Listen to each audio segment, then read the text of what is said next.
Elders, youngsters and sisters, Assalamu alaikum wa rahmatullahi wa barakatuhu. Allah subhanahu wa ta'ala has given every single one of us a responsibility. That is our children, about which Allah subhanahu wa ta'ala will question us also on the day of judgment.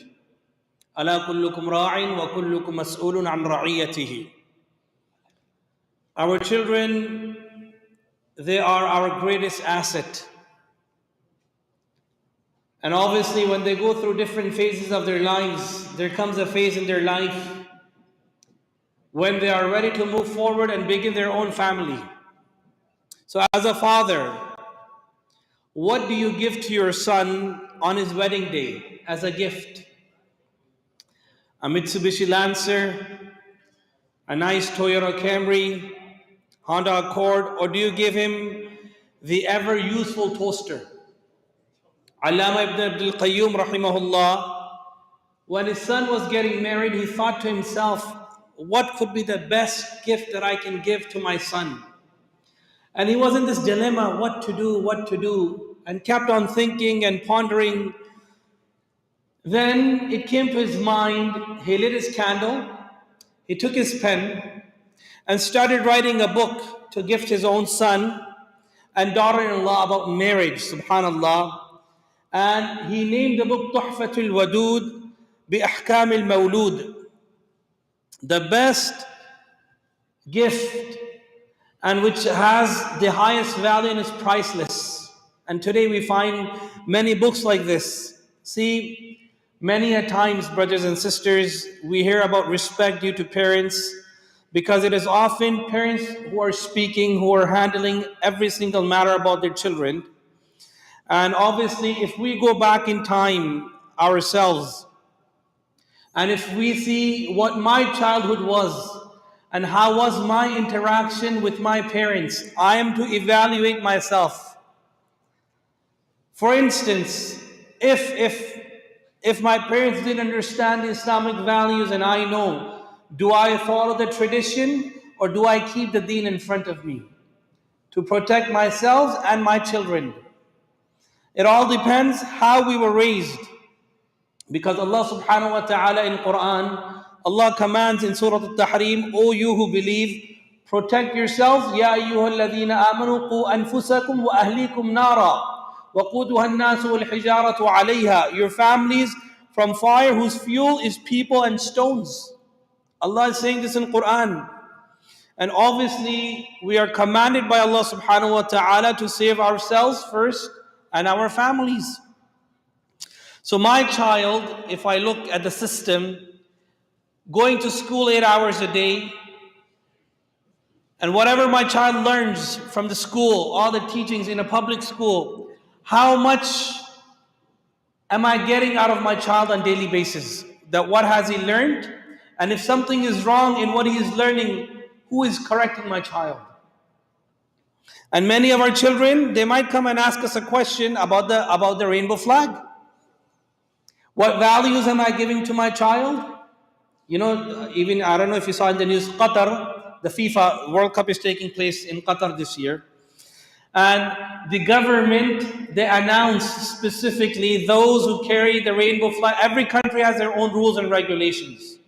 As per their law, those who carry the rainbow flag, they will be sentenced 11 years in jail. But, see, now this is the problem. They had so much international pressure on them, extreme pressure, that yesterday, the president in charge of FIFA in Qatar had an interview on BBC. And when this question was asked, he said, we are open to everyone, we respect everyone. And he asked him the same question, that if a guy holds a guy's hand, will you mind? We are open to everyone, we respect everyone. 2 days ago, you gave a statement. 2 days after, when you see that the impact it's impacting our business, and our business is going to go low, and this is how it's going to impact, now we are changing our statement. So imagine if we were to live in Qatar right now, and if my child was to see all these things for the first time, and the flags, how would I feed my child according to his mindset? How would I raise my child according to his mindset? If in Qatar, my child sees a rainbow flag, if I was to live in Qatar, how would I justify this to my child? Because maybe he might be seeing this for the first time. He might want to buy the flag because it's colorful. Are we even prepared for this? Have we even done our work for this? See, it has been said that about 90% of everything a child learns, he learns it within the first 5 years of his or her life. If that is not enough cause for concern, the children at the fragile age are ever so keen to please the adults in their lives. See, a small child would do anything to please his parents or his teacher. I have a 3-year-old, and I know what my son does to please me or mom. He just wants that attention. Every child needs an attention, and they do many acts just to grab that attention. They're attention seekers. And if they see parents laughing, they get more confidence to do whatever, even if they're jumping from the bed, right, on the ground, and say, Mommy, look for them, this is a great achievement. And if they see this, that my parents are giving me this confidence, it encourages them more. See, at the time of Imam Ahmad ibn Hanbal rahimahullah, there was a thief who got caught. And this thief had a penalty. Obviously, at that time, the penalty was according to Sharia, and Sharia is implemented where there's 100% Islam. And a thief of a penalty is, obviously, they had to cut the hands. So, and they asked him, do you want to have any advice or any wish? He said, I just want to see my mom. Okay, fine. The mom came closer. And he asked the mom, I want you to come closer and bring your tongue closer to me. And he bit the tongue and cut it off. It's in the books. Imam Ahmad ibn Hanbal writes this. People ask, what did he do? He said, the first day when I stole something as a child and I came home, this was the lady who appreciated and encouraged me. If it wasn't for her encouragement, today I wouldn't have been the biggest thief of Baghdad. It's her fault. She's at fault. She encouraged me. She motivated me.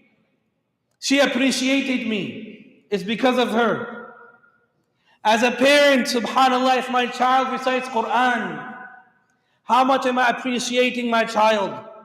See, there's a story of a girl in the Middle East. She used to wear hijab, a small girl, 4 years old, 5-year-old girl, in a Muslim country. When she used to go to class, the teacher used to be very strict, and she didn't like hijab. The teacher didn't like hijab. And it was a Muslim teacher. She said, you're to take off your hijab. If you come with your hijab tomorrow, you will face severe consequences. The girl goes home crying, tells her mom, this is what happened. The mom mentions, look, my daughter, look, see now, this as a parent, that she came home and she cried. That's how the mom find out. But on a daily basis, we are to find out on ourselves and sit with the children and ask them, what did you do in school today? How was your school today? So the mom, she mentions, look, who do you want to please? Do you want to please your teacher or do you want to please your Allah? See now, for a 5-year-old to understand Allah, that means effort was being made on this child since this child was a year old. Then 2 years old, then 3 years old, then 4 years old. When she became 5, she understood who is Allah and what is Allah. It's not just a one-day game. I'm going to mention this story afterwards. I'll connect another story now. One student in Texas, a young child, grade 1, grade 2. So the teacher asked the children, what would you like to become when you grow old? Someone said a doctor and an engineer, a pilot and a commander. One child said, I want to become a Sahabi. So obviously it's a public school. Teacher's like, what's a Sahabi? He's a 1-year-old child. He tried his best to explain that this is a Sahabi. He couldn't explain. And he kept on insisting, I want to become a Sahabi. So the teacher called the parents, spoke to the parents. Parents came after school and they asked, your child kept on saying a Sahabi, Sahabi, what is a Sahabi? So the mom explained, Sahaba are the companions of Prophet Muhammad sallallahu alaihi wasallam. Teacher was more curious. He was given a book by the parents to understand Sahabi. The teacher calls after a week, can I also become like a Sahabi? And she accepts Islam. Who became the means? This young child, grade 2, grade 1 child. But in order for this child to understand the life of a Sahabi, effort was being made by the parents on daily basis. Now coming back to this girl, hijabi girl. She goes to school the next day wearing hijab, and the teacher says, teacher kept on bombarding at this young child. And this child was literally crying and crying and crying and couldn't say anything. Finally, the child said, who am I to please you? Am I to please you or him? The teacher's like, who's him? She said, Allah. The teacher says, for literally 10 seconds, I was struck with grief and awe. Then what did he just say? She said, am I to please you or am I to please my Allah? I'm going to please my Allah, Allah, Allah, and Allah. The teacher calls the parent and she thanks the parent that, Wallah, as a Muslim, you made me understand Allah today because of your child. So, Islam teaches us values. Are we endorsing those values inside our children, and are we nurturing them with those values? This is the main question. When my child is adapting the culture outside, am I saying, yes, being in Canada, it's part of it, you got to be part of the mainstream, or am I also changing the system of my child, that this is the values of Muhammad sallallahu alaihi wasallam? Being a Muslim, these are our values. Islam prohibits us from this, and you can feel free to speak in school that my Islam doesn't teach me this.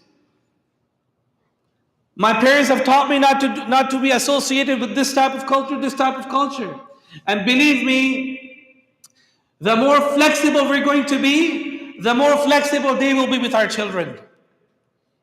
And then when a time comes, when my child is graduating from grade 11, grade 12, and I see my child on a prom night, in school, in high school, graduation day, holding someone's hand, then it's too late. Wallahi, it's too late then. Then it's nothing but regret. The effort has to be made from now. We are to put the system, the coding in the system from now. This is the time.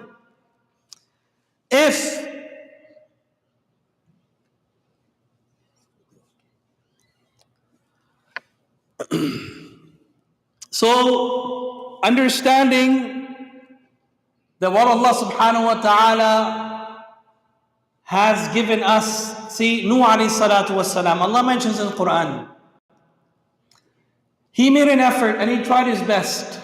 Obviously, the wife of Nuh alayhi salatu wassalam, in the beginning days, was not in favor of what Nuh alayhi salatu wassalam used to preach, the greatness of Allah.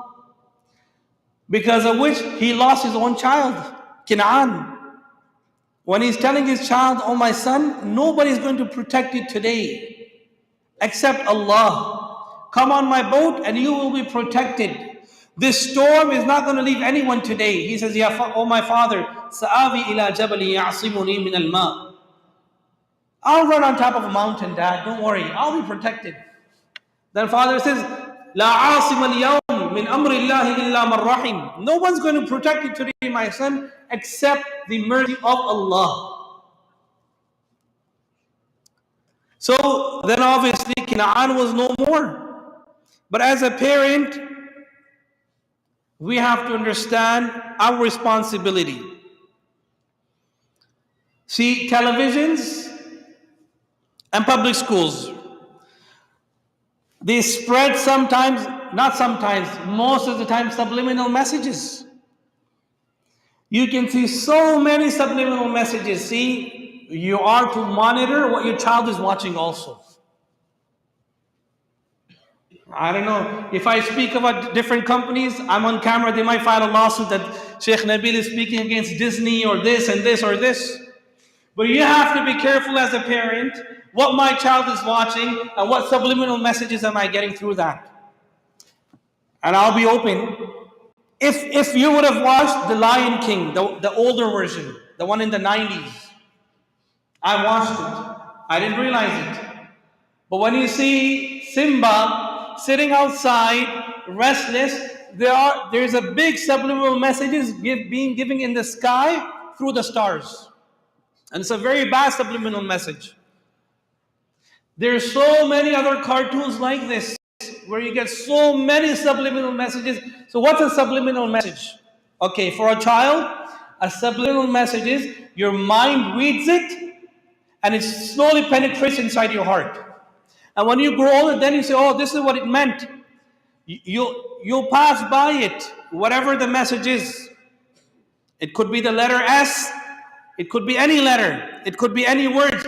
Your mind reads it, but you don't pay attention to it. But slowly, it's slow poisoning inside this person. So we are to monitor everything. This is why. Why do you think there's so many Islamic institutions who are making effort night and day and night? They're producing Islamic cartoons, Omar and Hannah, and so many other things. We just give it less importance. Why aren't we giving it? See, everything has to be monitored. Today, what happens? As a parent, we have to admit, not all, maybe, some. When my child is annoying me during work or during any party, we take our phones and put it on for them. And the biggest harm, even I'm part of it, and the biggest harm, if a little one, you put on Baby Bus, you put on Choo Choo TV, Coco Melon, and all these, they have so many subliminal messages we can't even understand. Many of the dads, they might even know it memorized. Baby Shark, and all these poems. Wheels on the bus go round and round. I'm not denying that it's all of them. I'm not denying, right? But it could be so many of them. But you do have an Islamic version of it also at the same time. And subhanAllah, haven't you noticed? You play on Wheels on the bus go round and round, round and round. 100 times your child will still watch it. They never get bored. They never get bored. And then you put on the same channel for them. They'll sit all day and watch it for 8 hours, 10 hours. You put on the same nursery rhyme for them for 8 hours. They won't get offended. They will. In fact, if you close it after 8 hours, they'll cry. They'll be aggressive. So now this is the part. Your child wants to have a bottle of a milk. He wants Baby Bus on. You're feeding your child food. You have to put on something for your child now. This is from an age 1, 2, and 3 years old child. So imagine when this same child is 10 years old, when he's going to have his meal, he's going to demand screen time. The food won't digest without screen time. I need to have some screen time. Are we monitoring the screen time which my child is watching at school? Am I asking the teachers? Am I informing the teachers? It's a great responsibility, brothers and sisters. This is why it requires a lot of effort as a parent also. And alhamdulillah, I'm not saying no one does. Everybody, mashallah, is responsible for their children. This is just an awareness for myself and for us all. And just the way I'm bringing this awareness for myself, we have to bring this awareness for other parents also. We might see our family members, our friends, they're going through the same system. We have to bring them this awareness. We have to give them this awareness that we're harming our own children. Now, coming to the second part,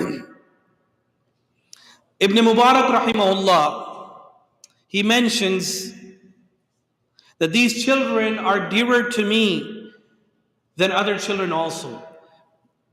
Just the way my children are to me, the Ummah's children are the same to me. And then at the end of this part, subhanallah, Allah subhanahu wa ta'ala gives us an example in the Quran through Khizr alayhi salam and Musa alayhi salatu was salam. Khizr alayhi salatu was salam, Allah mentions, and as for the wall, it belonged to 2 orphans, 2 boys. Those children did not belong to Khizr alayhi salam nor Musa alayhi salam. But yet Quran is showing us how to care for everyone. And Khizr alayhi salam broke the wall so their treasure can be preserved, and when these children reach an age of maturity, they can take benefit from it.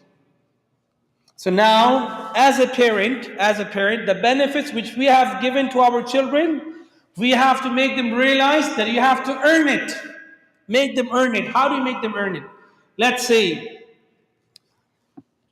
my own son has been demanding for many months that my PS4 charger is not working, Dad. This is my own son, Ibrahim. He said, you have to get me a new controller. I said, fine. I need 3 surahs of Quran memorized. Surah Bayyina, Surah Mudaththir, and one more surah. So he's memorized 2 so far. It's been months. I said, you complete your surah, you'll earn it. Make them earn. Make them earn. It's not that you're blackmailing them. At least it creates a means of motivation. And slowly, when good comes inside their hearts, automatically their thoughts and their mind will be inclined towards somewhere else also. Good. Engage them in physical activities more. Soccer, basketball, learning archery, swimming, karate, anything you want. Obviously, that takes our time also. Pick and drop, taking them, bringing them. That's a sacrifice we have to give in order for them to become something. So how do we protect? It's our responsibility. As I mentioned in the ayah of Quran, يَا أَيُّهَا الَّذِينَ آمَنُوا قُوا أَنفُسَكُمْ وَأَهْلِيكُمْ نَارًا وَقُودُهَا النَّاسُ وَالْحِجَارَةُ عَلَيْهَا. Allah says, O believers, protect yourselves and your family. So we are being commanded by Allah subhanahu wa ta'ala. And regarding this, I don't know, today it was a good topic and it comes on a right time. I didn't even knew. We are having elections for trustees and counselors, and I think the education, the region also, the YRDSB, DDSB, TSB. So if you understand and if you know that these policies match as per my policy or what I want for my children, give your vote. Your vote matters. This is a time when you can bring a change, when we can bring a change as a community, inshallah. And together, when we stand as a community, believe me, we can bring great changes in the system. But we have to show ourselves that we are united first. If you go to South Africa, mashallah, majority of the places or majority of the country, Muslims are the ones who are dominating all the businesses, mashallah. And Allah subhanahu wa ta'ala has given them the stronger strength. And they have brought the system of halal in the entire country also. Even in, I remember I went to Sri Lanka. I don't know the situation now, but I know it's getting better after the crisis.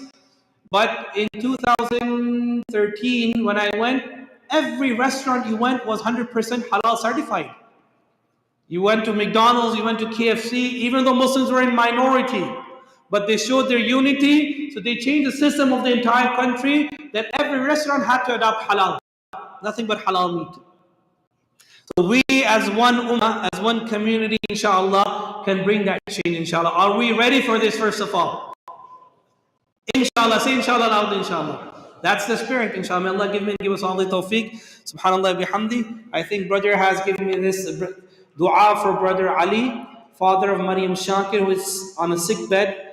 I believe I've been reading this message for a while. May Allah subhanahu wa ta'ala give this brother shifa kamila ajila mustamira da'ima. It's sad to hear that it's been more than a year and this brother is not getting full cure. May Allah subhanahu wa ta'ala cure the ones who are sick at the hospital. May Allah subhanahu wa ta'ala elevate the status of the deceased who have passed away and grant them Jannatul Firdaus. May Allah subhanahu wa ta'ala give sabr jamil to their families. Inshallah, we can pray our sunnahs now.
Assalamu alaikum warahmatullahi wabarakatuh.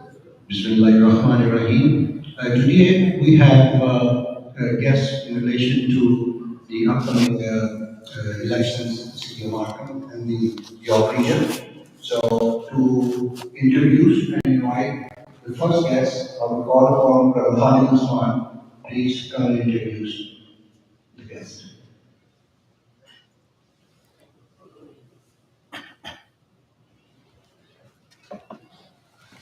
أعوذ بالله من الشيطان الرجيم بسم الله الرحمن الرحيم.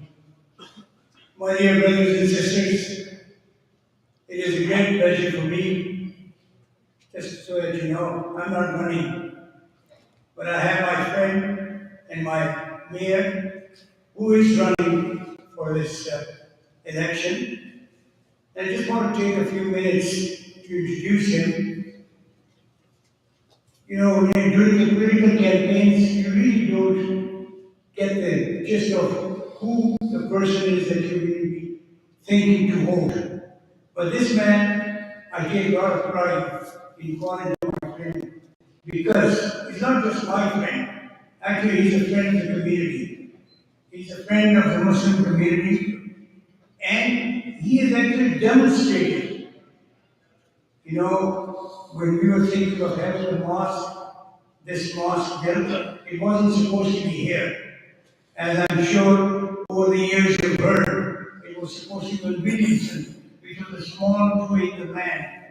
But then we realized there were a lot of issues with the community.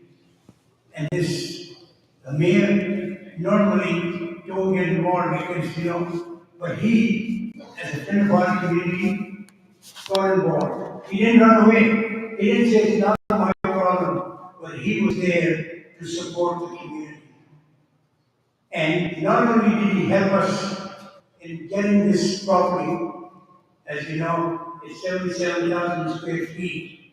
And during the summer when I saw some of the activities that were going on, I said, MashaAllah, Subhanallah, because of friends like Frank, that we were able to get this building zoned it for our mosque, and we were able to now use it. The community is expanding, and we have ample parking, ample building space, ample space for sports. So it was all because of the leader from the city of Markham, Frank Scappelli, that he went out of his way. Normally, as I was saying, that mayors do not get involved, but he does not shy away. He actually gets involved when there's a challenge. So this is a great challenge for him, and he came through, and he has supported the community during this involvement to get this space for all of us, for our future, for our kids. During the time of COVID, as you can see, he was very much involved day to day, made sure that the community is safe, made sure the businesses are safe. He did not shy away and go into hiding. He was there up front, and I know that. So it is my honor and a pleasure. I can keep on talking of what he has done for the community, but I let him do the talk because he's the person that we. But I want to make sure that advanced voting is started. Just make sure you and your family vote for a person who is genuine, who is hardworking, and who supports our community all the way, not just on this issue, but a lot of other issues, and we'll get an opportunity to talk about it. So I'm going to ask Mayor Frank Scappelli to please step up and say a few words to the community. Thank you very much, Khalid. Assalamu alaikum. Aman Nabil, thank you. It's always, I've been here many times, but I always feel it's a special moment when I come here on a Friday, and I thank you for this opportunity during a very sacred time. First of all, to Khalid Usman, he actually said everything I wrote out for him, so I'm actually impressed that he was able to follow the directions. But all kidding aside, I know he started off by saying he was here telling you that he is not running. I can actually tell you, when he told me the news that he was not running again, I was very disappointed on a number of levels. Certainly, as someone I've known personally for many years. In fact, Khaled a couple of weeks ago found an old photograph of he and he sent it to me. And I immediately responded. I said, "Who are the two people in this picture?" That's how long I've known them. They look incredibly different from the way we do today. But I want to thank Khalid Usman for his incredible service to the community. He's been an incredible representative for the Muslim community. We should all be proud. And as a friend, as someone who's worked side by side with him, I joked about the fact we haven't always agreed. But one thing about Khalid, you know what he says, you know what he means, and you know why. And he's committed to doing the work to do great things for the community.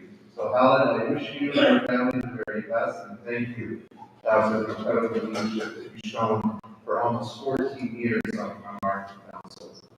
And by the way, his work goes beyond just the council, but fundraising for the Martin Yellow Brick House and many other charities. So it goes well beyond the job description of what a counselor is all about. I also want to say thank you to National Siddiqui and to the board of directors for your ongoing leadership. You know, having a vision of what you want to do, having a plan for what you want to do, and actually making it happen takes a lot of hard work and commitment. So I thank you for the incredible leadership that you've shown along with the board of directors and truly the community as well. My message is very short today. I need you to think about the next week, because actually online voting starts today.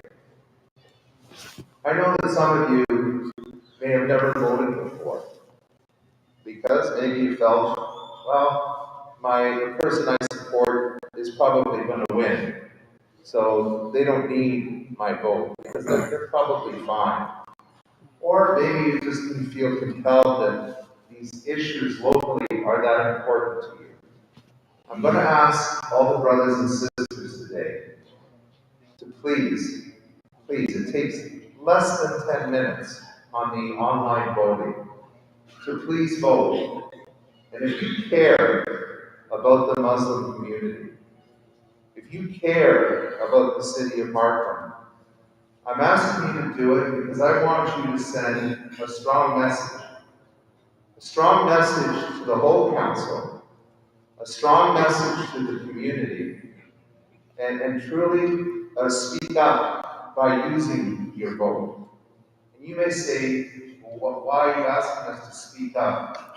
How did I thank you for talking about my involvement in particular for this mosque? But I actually want to take you back many years ago when we had the first mosque down in Denison. Again, when Howard came to me, he was a new counselor. He said, "I need your help." And I directed him to the site, and we went through all the process. And even there were comments from the community about different aspects, but again, because of the diversity, we got through that process rather quickly. Here, it was a different story. We had a reaction from the community. And I can tell you that as the mayor, was not more for me than just a project. For me, it represented a belief in faith. It represented for me a goal and a vision for the Muslim community. And for the Muslim community to have a place of worship in the community in which they live. They didn't have to go anywhere else. They should be able to worship in their own community. And as challenging as it was, I want to let you know that I was on your side. I was in your corner. And maybe when other counselors, including my opponent in this election, I want to ask you, because you don't have to answer now, how many times did he reach out to you and say, let's sit down and let's work this out? How many times did you meet with him to solve the problem? I can tell you where he was. He was meeting with people who, for a lot of reasons, some had very legitimate reasons, maybe parking, how it was going to work, and others had other opinions about why they wanted to stop the mosque. He wasn't with you. He wasn't with you physically, and he wasn't with you in trying to resolve and meet the needs of this community. He was with those residents who had different needs. That's where he was. And when it came to the pandemic, again, and I want to thank this community for the great work that you did during the pandemic, making meals, helping seniors, making sure that people were not isolated.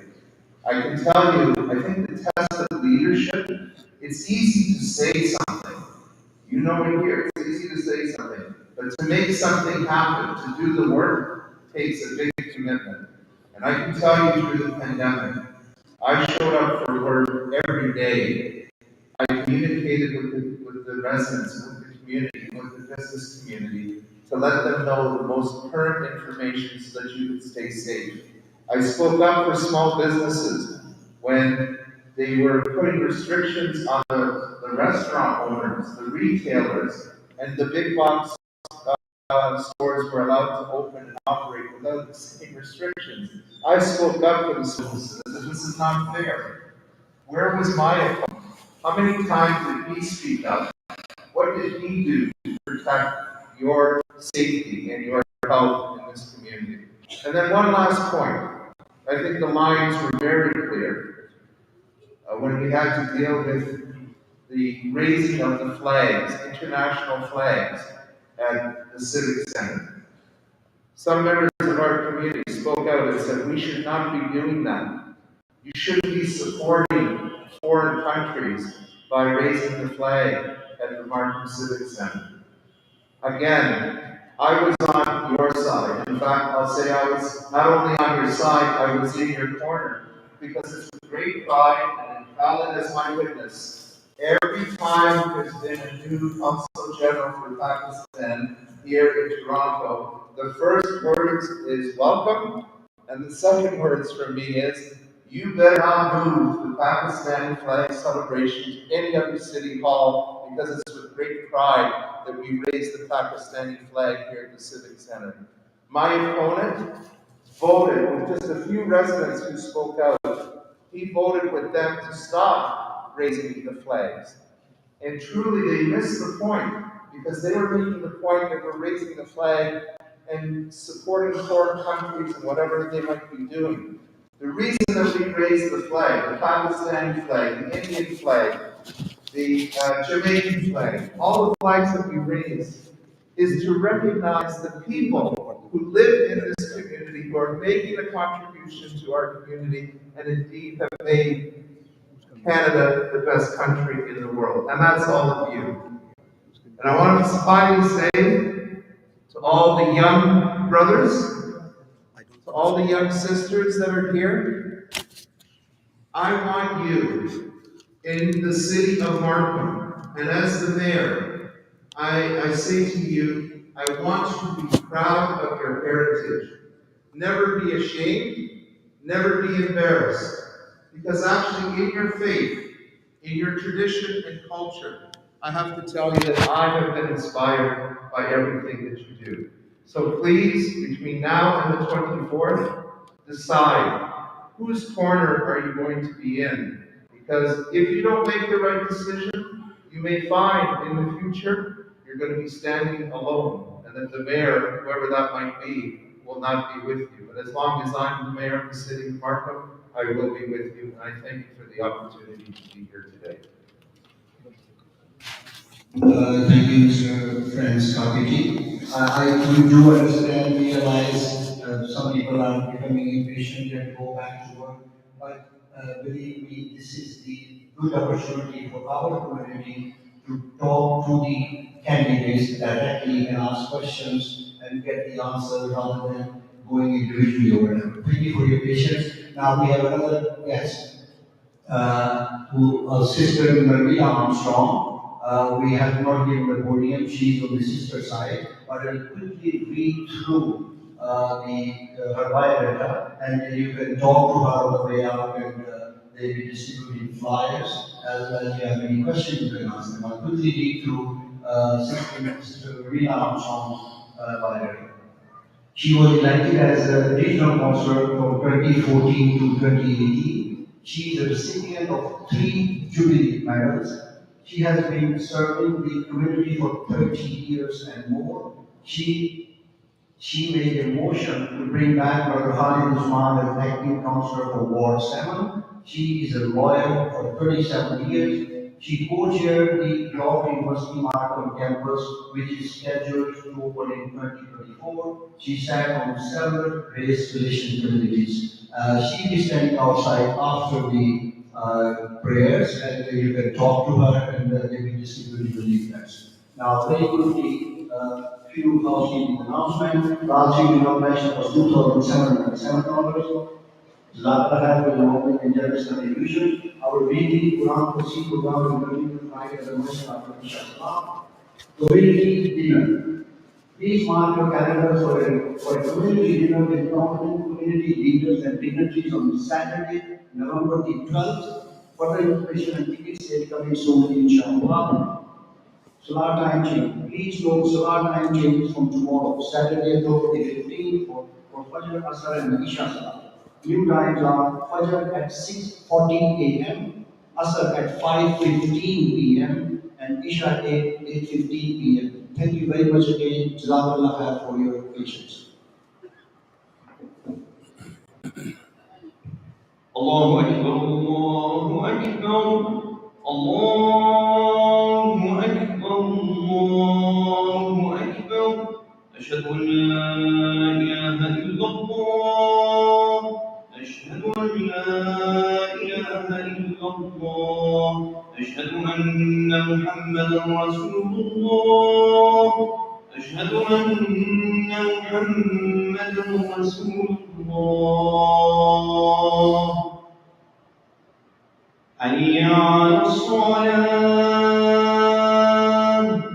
حي على الصلاة حي على الفلاح حي على الفلاح الله أكبر الله أكبر لا إله إلا الله الحمد لله رب العالمين والصلاة والسلام على أشرف الأنبياء والمرسلين وعلى آله وصحبه أجمعين. وعن علي رضي الله عنه قال: أتى إلى النبي عليه وسلم حلة سيرها فلبستها فرأيت الغضب في وجهي فشققتها بين نسائي. وقال عليه الصلاة والسلام: ألا كلكم راع وكلكم مسؤول عن رعيته.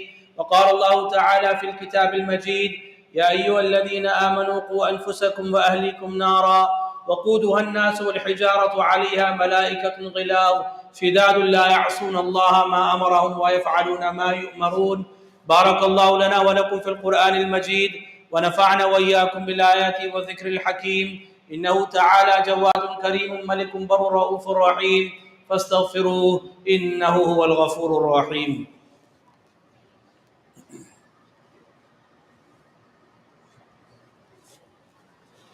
الحمد لله رب العالمين والصلاة والسلام على أشرف الأنبياء والمرسلين وعلى آله وصحبه أجمعين.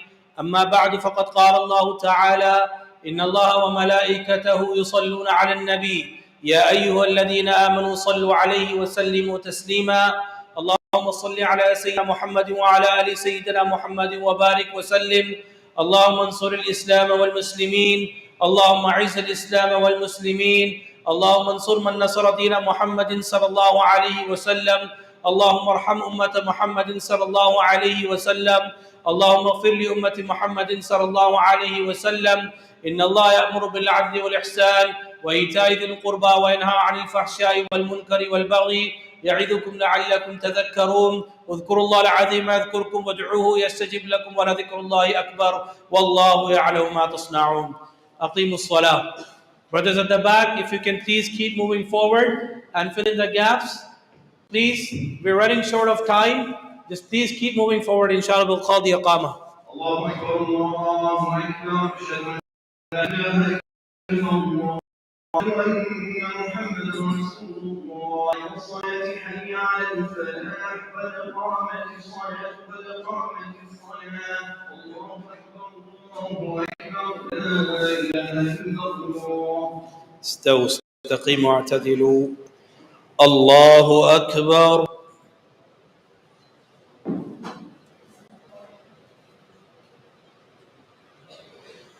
الحمد لله رب العالمين الرحمن الرحيم مالك يوم الدين إياك نعبد وإياك نستعين اهدنا الصراط المستقيم صراط الذين أنعمت عليهم غير المغضوب عليهم ولا الضالين.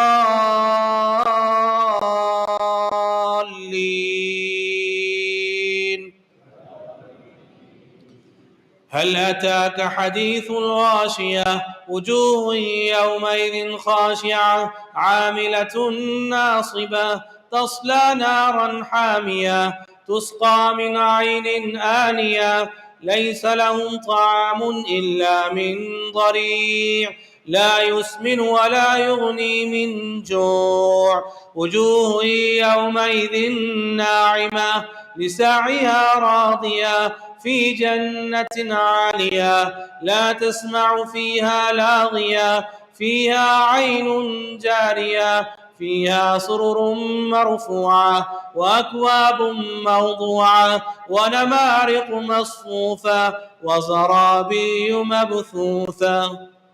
الله أكبر.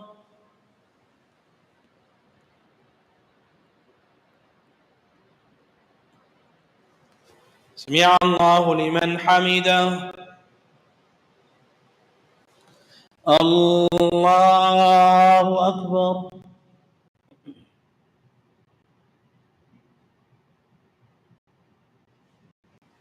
الله أكبر. الله أكبر.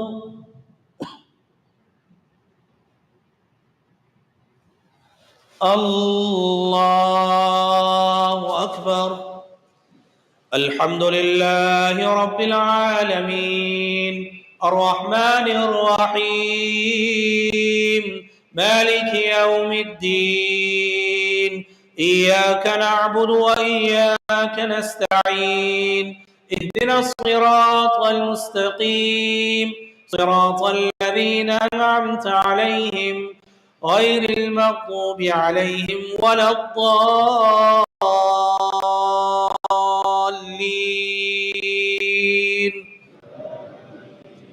أفلا ينظرون إلى الإبل كيف خلقت وإلى السماء كيف رفعت وإلى الجبال كيف نصبت وإلى الأرض كيف سطحت فذكر إنما أنت مذكر لست عليهم بمسيطر إلا من تولى وكفر فيعذبه الله العذاب الأكبر إن إلينا إيابهم ثم إن علينا حسابهم. الله أكبر.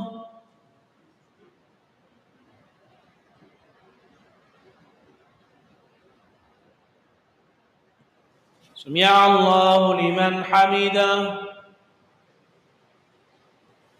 الله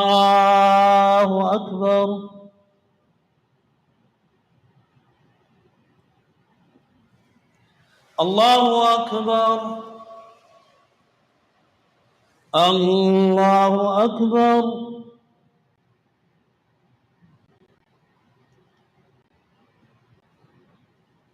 الله أكبر.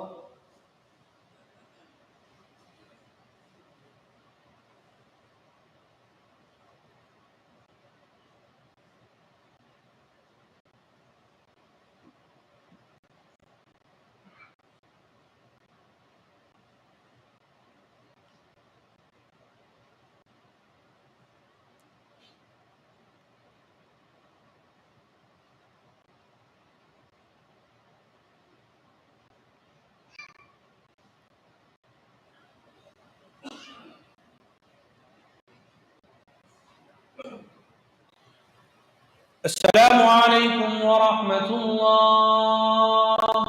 السلام عليكم ورحمة الله. الله أكبر. استغفر الله. اللهم السلام لك السلام تبارك يا نبي وجهك برحمتك يا أرحم الراحمين.